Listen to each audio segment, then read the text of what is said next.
Hi friends, welcome to my channel. நம்ம சேனலில் இன்றைக்கி மணக்க ஒரு ரசமும் அதுக்கு சூப்பரான சைடிஷ்ஷாக உருளைக்கிழங்கும் பட்டாணியும் போட்டு ஒரு அருமையான மசாலா ரெசிபிங்க.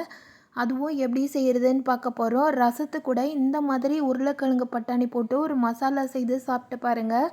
ஒரு பிளேட் சாப்பிட்ற இடத்துல 3 பிளேட் சாதம் சாப்பிடுவாங்க. அந்த அளவுக்கு ரொம்பவே டேஸ்ட்டாக இருக்கும். இந்த மசாலா கல்யாண வீட்டு ஸ்டைலில் நான் எப்படி செய்கிறதுன்னு செய்து காமிச்சிருக்கிறேன். இந்த மசாலா ரெசிபிக்காக ரசத்துக்காக இந்த மசாலா ரெசிபியான்னு தெரியாமல் ரெண்டையும் போட்டி போட்டு வேணும்னு கேட்டு வாங்கி சாப்பிடுவாங்க. வாங்க அந்த டேஸ்டான ரெசிபியை எப்படி செய்கிறதுன்னு பார்க்கலாம். ஒரு மண் சட்டியில் 2லேருந்து 3 ஸ்பூன் நல்லெண்ணெய் எடுத்துருக்கிறேன். இது கூட 1 ஸ்பூன் அளவு கடுகுளுந்த பருப்பு போட்டு பொரிய விட்டுடுங்க. 1 ஸ்பூன் அளவு சீரகம், ஒரு கொத்து கருவேப்பிலை போட்டு பொரிய விட்டுட்டு, மீடியம் சைஸில் 2 துண்டு இஞ்சியும் ஒரு 6 பல் பூண்டையும் பொடியாக அரிஞ்சு வச்சுருக்கிறேன். அதையும் இந்த எண்ணெயிலே சேர்த்துக்கலாம்.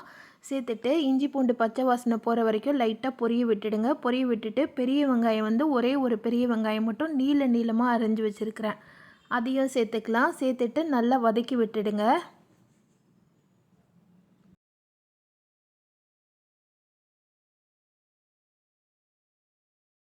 வெங்காயம் வதங்குற பக்குவம் பார்த்திங்கன்னா கண்ணாடி பதத்துக்கு மேலே வதங்கியிருக்கணும். அதே நேரம் ரொம்பவும் கலர் சேஞ்ச் ஆகிடக்கூடாது. அந்த மாதிரி பார்த்துட்டு பக்குவமாக வதக்கிக்கோங்க.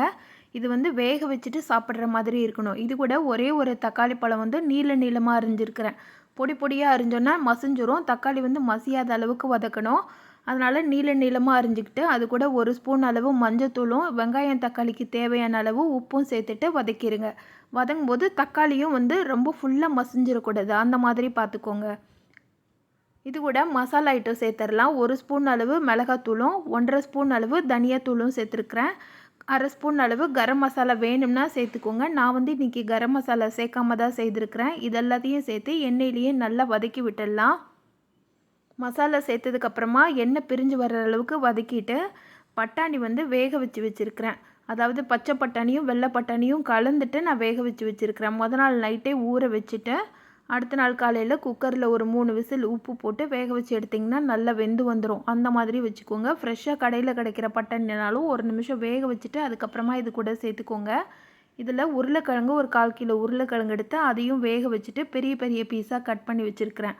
இது கூட ஒரு கைப்பிடி அளவு கொத்தமல்லியும் சேர்த்துட்டு அந்த மசாலாவோட இது எல்லாத்தையும் சேர்த்து வதக்கிடுங்க. இது மசாலா ரெடி பண்ணுறது மட்டும்தான் இந்த டைமில் இருக்கணும். இதுக்கு முன்னாடியே பட்டாணியும் உருளைக்கிழங்கையும் வேக வச்சு எடுத்து வச்சிட்டிங்கன்னா வேலை சீக்கிரமே முடிஞ்சிடும். இந்த டைமில் உப்பெல்லாம் சரியாக இருக்கான்னு சொல்லிவிட்டு செக் பண்ணிக்கோங்க. உப்பு செக் பண்ணிவிட்டு எல்லாத்தையும் நல்லா பரட்டி விட்டுடுங்க. உருளைக்கிழங்கு கொஞ்சம் பெருசாக கட் பண்ணி வச்சுக்கோங்க. அதாவது வேக வச்சுட்டு கொஞ்சம் பெருசாக கட் பண்ணிங்கன்னா நம்ம பரட்டும் போது உடையாமல் இருக்கும். மசாலா எல்லாமே மிக்ஸ் பண்ணி முடிச்சுட்டு அடுப்பில் ஒரு 2 நிமிஷத்துக்கு அப்படியே லோ ஃப்ளேமில் விட்டுட்டு கொத்தமல்லி தூவி இறக்கிட்டிங்கன்னா சூப்பரான டேஸ்டான ஒரு கல்யாண வீட்டு உருளைக்கிழங்கு பட்டாணி சுண்டல் ரெடி ஆயிடுச்சுங்க. வாங்க இதுக்கு ஒரு சூப்பரான ரசம் ஊற்றி சாப்பிட்றதுக்கு ரெடி பண்ணிடலாம். இது செய்கிறதுக்கு ஒரு எலுமிச்சம்பழ சைஸ் அளவு புளியை சுடு தண்ணியில் ஒரு 10 நிமிஷத்துக்கு ஊற வச்சுருக்கிறேன். இந்த மாதிரி செய்யும்போது புளி சீக்கிரமே ஊறி வந்துடும். அதை கை வச்சு நல்லா கரைச்சிக்கோங்க. கரைச்சிக்கிட்டு தனியாக ஒரு பாத்திரத்தை ஃபில்ட்ரு பண்ணி எடுத்துக்கலாம்.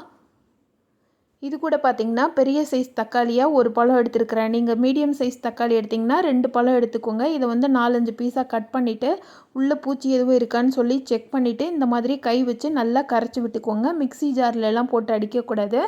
கை வச்சு நல்லா அழுத்தமாக கரைச்சி விட்டுக்கோங்க. 1-2 கரைச்சிக்கோங்க.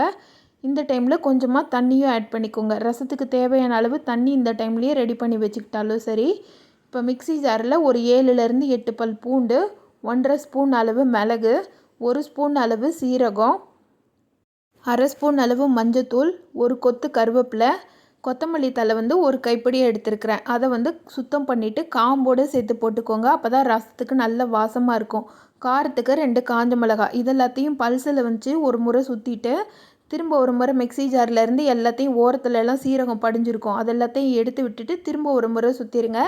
சுற்றிட்டு இந்த மாதிரி பார்த்திங்கன்னா 1-2 அரைச்சி வந்திருக்கும். தண்ணி எதுவும் ஊற்றாமல் இந்த மாதிரி 1-2 அரைச்சி வச்சுட்டு இதில் பாதியை மட்டும் எடுத்து நம்ம கரைச்சி வச்சுருக்கிற புளி தண்ணியோட கரைச்சி வச்சுருங்க. இந்த மாதிரி மெத்தடில் ஒரு முறை ரசம் செய்து பாருங்கள். அப்புறம் அடிக்கடி இதே மெத்தடில் தான் செய்வீங்க. இப்போ ஒரு பேனில் 2 ஸ்பூன் அளவு எண்ணெய் சேர்த்துக்கலாம். இதில் 1 ஸ்பூன் அளவு கடுகு உளுந்த பருப்பு, ஒரு கொத்து கருவேப்பிலை போட்டு பொரிய விட்டுடலாம். இது ரெண்டும் நல்லா பொரிஞ்சு வந்தோடனே அடுப்பை வந்து லோ ஃப்ளேமில் வச்சுட்டு 1 ஸ்பூன் அளவு தூள் பெருங்காயம் சேர்த்துருக்குறேன். இது கூட நம்ம கரைச்சி வச்சுருக்கிற புளி தண்ணியை சேர்த்துடலாம். சேர்த்துட்டு ரசத்துக்கு தேவையான அளவு தண்ணியை வந்து இந்த டைமில் சேர்த்துக்கோங்க. நான் வந்து ஒரு 1.5 டம்ளர் அளவு தண்ணி வந்து எக்ஸ்ட்ராவாக சேர்த்துருக்குறேன். இது வந்து ஒரு 6 பேர்கிட்ட ரசம் சாப்பிட்ற மாதிரி இருக்கும். அந்த குவான்டிட்டி அளவு தான் நான் சொல்லியிருக்கிறேன்.